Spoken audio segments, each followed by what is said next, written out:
Brian, one of the things that I think most people are familiar with, but they may not understand, is a Roth conversion. Can you shed some light on that? Yeah, I can. A Roth account, as we know, is an account, investment account, retirement account that we can contribute money into, and when we take it out someday, we're not going to pay any income tax on the gains, no matter how much the gains are. So that's a really good thing.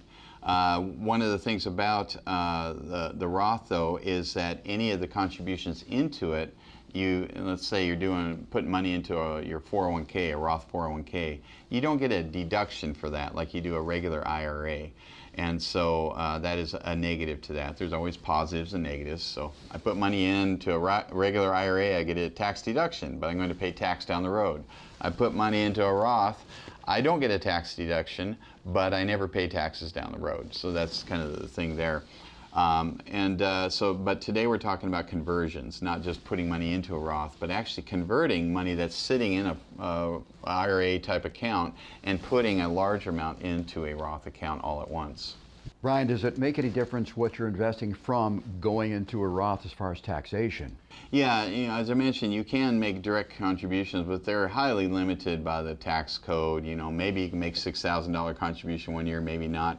But with Roth conversions, you can take money from your IRA, put it into the Roth, and the taxation on that is going to be at your highest marginal bracket. So let's say you're in the 22% tax bracket and you have $50,000 sitting over here in an IRA account that you want to move in. If you move that $50,000 in, you're going to pay 22%. So you're going to owe $11,000 of tax.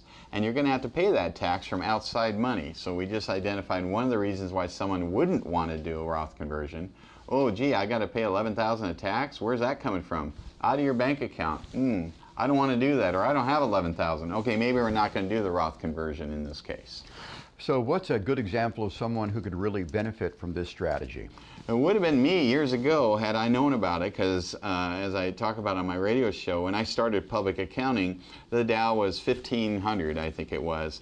And now, it's 20 times that. So think about it. If I could have put money in way back when into a Roth 401k, if they had 401ks back then, which I didn't have access to, or the Roths, but if they did, I could have put money into it. And let's say I put $10,000 into that Roth 401k back then, and now the market's 20x that amount, and that $10,000 is $200,000 now.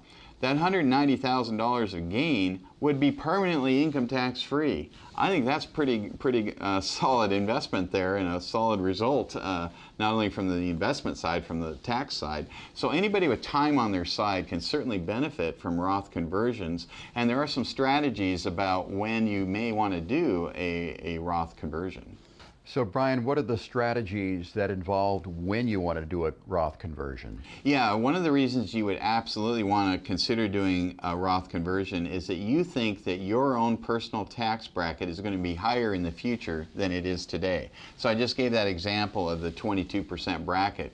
Let's say you think to yourself, well, I think with all the money we're borrowing, I'm going to be in the 50% bracket someday.